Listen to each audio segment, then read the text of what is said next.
Good afternoon, everyone. My name is Roxana Ramirez, and I'm going to present to you my policy proposal entitled Universal Applied Behavior Analysis. What is applied behavior analysis? Applied behavior analysis, or ABA, is an evidence-based, scientific discipline concerned with analyzing the principles of learning and behavioral control. ABA methods and principles are research-based and have been proven to help modify behaviors for individuals diagnosed with autism, severe mental health disorders, substance abuse. It assists with preparation for medical procedures, as well as language acquisition, to name a few. It's important to note that applied behavior analysis is not covered by all insurances, and not everyone is currently covered for the treatment of applied behavior analysis. So with that in mind, let's answer this question. Who is currently covered? As of December 2015, 43 states, as well as the District of Columbia, have laws that require insurance coverage for children diagnosed with autism. Miraculously enough, in 2007, the state of Texas became the third state to enact the Autism Insurance Reform. The Autism Insurance Reform required coverage of applied behavior analysis in addition to other therapies as intervention for the treatment of autism. The Autism Insurance Reform was backed by an organization by the name of Autism Speaks.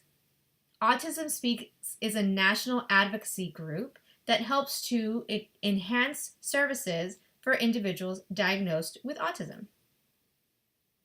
In 2007, House Bill 1919 passed.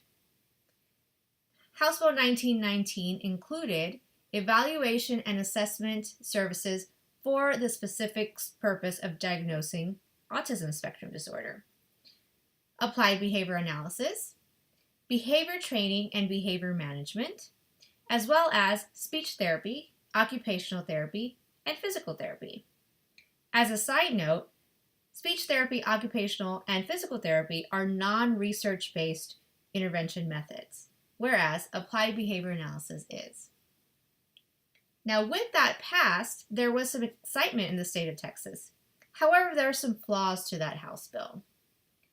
So, in 2009, House Bill 451 served as an amendment to that policy. It looks specifically at the age limits for individuals receiving these services through insurance. Originally, House Bill 1919 limited services beginning at the age of 2 and ending at the age of 6. House Bill 451 changed that, so now it starts with the age that you're diagnosed. So, for example, if you're diagnosed at 18 months, services would begin there, and was cut off at the age of 10. That was an interesting development because, as you may know, autism is a lifelong disability. It's not something that can be cured. So cutting services off at the age of 10 didn't make a lot of sense. So in 2013, Senate Bill 1484 was enacted. Senate Bill 1484 ended up eliminating the age limit, but still required for all individuals to be diagnosed prior to the age of 10. Although this is not perfect, it still increases services for individuals who have this insurance policy or in this insurance support. So, worst case scenario, if you're diagnosed at the age of 11, you do not qualify for insurance coverage. If you are diagnosed at the age of 10, luckily, that coverage is yours. You have to wonder, why autism? 1 in 68 children, according to the CDC, are diagnosed with autism. The breakdown is 1 in 42 boys and 1 in 189 girls. There's not really a lot of research as to why there's that difference, but the numbers speak for themselves. Autism Speaks, however, disputes that number. In sending out parent surveys, their response determined that it is actually 1 in 45 children that are diagnosed with autism. That results in 2% of all children living in the United States being diagnosed with autism spectrum disorder.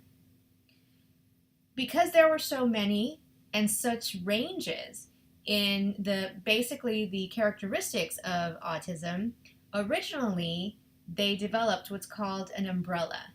So the autism spectrum disorder was an umbrella going from level of severity to level of need. That was taken away when the diagnosis of Asperger disorder was removed from the DSM. So now the DSM has 3 levels of support. Level 3 is a person who's requiring very substantial support. So for example, someone with a diagnosis of autism level of support 3 would require one-on-one support for a good chunk of their day. This person may have some kind of self-injurious behavior, possibly some physical aggression. They may not have very good life skills, functional life skills. There may be some toileting issues, some self-help support issues, some communication issues. There may not be some language, and there are more than likely very severe social deficits. A person falling under level 2 requires substantial support. So that's basically somebody that falls in the middle. And then there's level 1, which would have been someone diagnosed with Asperger back in the day. But level 1 support is somebody who maybe just has some social deficits. There's not that social reciprocity going on in terms of their communication skills and their social skills, and they need some support. What's interesting to note, going back to the age ranges that were originally enacted, autism is a lifelong disability, and the level 3 supports show that. So even if you move from a level 3 down to a level 2 because of the skills you've acquired, you are still going to need some sort of support in your life. Now, autism is not the only diagnosis out there that has that social deficit piece to it. So who else might benefit from receiving applied behavior analysis? Individuals diagnosed with Down syndrome, individuals diagnosed with developmental disabilities, and or individuals diagnosed with ADHD could also benefit from this service. According to the CDC, again, 1 in 700 children are diagnosed with Down syndrome. 1 in 6 are born with some sort of developmental disability. 11% of all children ages 4 to 17 will sometime in their life be diagnosed with ADHD or attention deficit hyperactivity disorder. According to the National Institute of Mental Health, 1 in 5 children are either currently or will at some point be diagnosed with some sort of debilitating mental disorder. That's the children that may benefit from some sort of applied behavior analysis support. Pushing that aside for a second, you also have to consider the adults that may benefit from this. So looking at the population that have a diagnosis, 3.5 million individuals in the United States are diagnosed with a developmental disability. So again, most of these disabilities will follow you into adulthood. There is no cure. So if you need support today as a 15-year-old, odds are as a 45-year-old, you're going to continue to need some sort of support. And then there's everyone else, regardless of disability. If you look at the benefits of applied behavior analysis in terms of the development of social skills or even the management of stress, it's clear to see that anybody and everyone may benefit from applied behavior analysis. How specifically, though, can they benefit from ABA?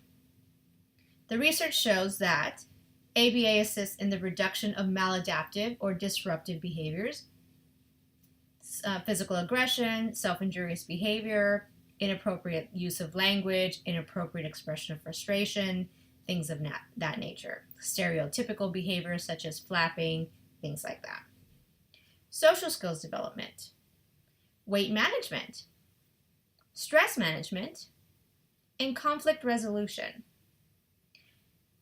In speaking about the children that would benefit from ABA, you have to look also at their educational placement. And so with that in mind, you look at how public schools, charter schools, and private schools may also benefit from this service. Applied behavior analysis can assist in staff training for those who may have students in their classrooms who are diagnosed with some kind of a behavior disorder or are not yet identified as needing that support but are exhibiting some concerning behaviors within the educational setting. Contingent reinforcement is a very significant strategy used in applied behavior analysis that could help with the increase in school attendance. If you go to school, then you get this reinforcement, that sort of thing. You also work on increasing functional life skills, therefore decreasing dependency on others as you get older. There's a saying in my field where if you do not teach a child how to toilet independently, in other words, go to the restroom independently as a child, the later on, the further they go in life, the more support they need in terms of that support, the higher chances they are to be physically abused. So you have to look at teaching individuals with limited functional abilities how to take care of themselves and be more independent for their safety and for their progress. You also look at increasing employment rates. If you have an individual who has limited social skills or maybe has an issue with some kind of superior, then more than likely that person in that job site is going to be terminated if they're not able to follow the group, follow the rules, and fall in line. Applied behavior analysis can assist in teaching these individuals how to support themselves in a work setting and also teach the other staff who are working with them how to support that person as a natural support or a non-paid support. And again, increasing overall independence. You also have to look at the financial benefits of ABA for people with disabilities. Autism services in the United States cost between $236 to $262 billion annually. Again, you're talking about services that are covered by insurance, but those are very minimal. And then all of the other services that are not covered by insurance. The cost of caring for an individual with autism exceeds $2 million for that person's lifetime. If you add on a subsequent disability, like an intellectual disability, then that's an additional $400,000 for that person's lifetime.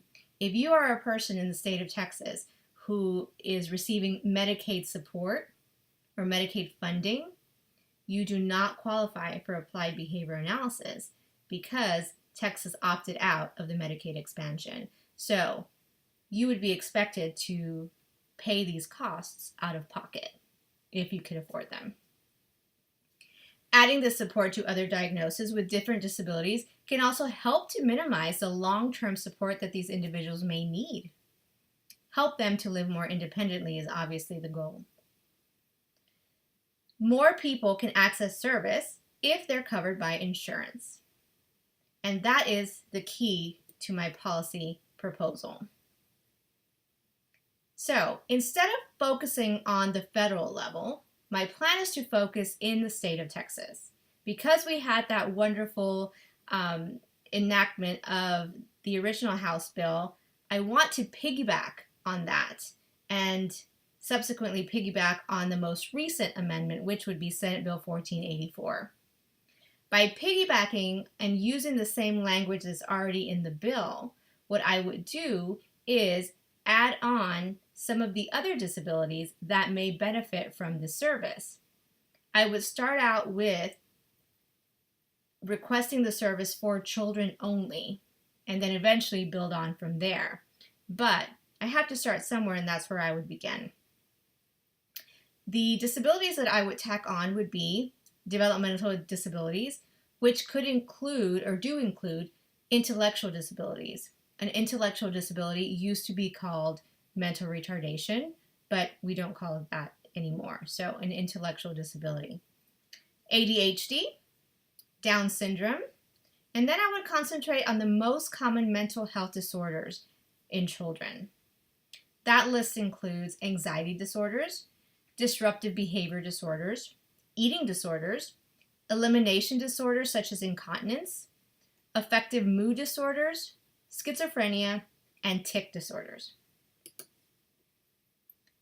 Now, presenting this with a big bow on it does not guarantee that it's going to get passed. So I understand that there needs to be some modification and some negotiation along the way. So what I would do in my first round of negotiation and modification is try to thin down that list of diagnoses and eventually try to concentrate on the two with the highest numbers, those being ADHD and developmental disabilities. Again, without messing with the age limits at this point, I would continue to focus on the language that's already present in that Senate bill and add on these additional diagnoses for approval. I would also focus on the fact that, again, Texas did reject the Medicaid expansion.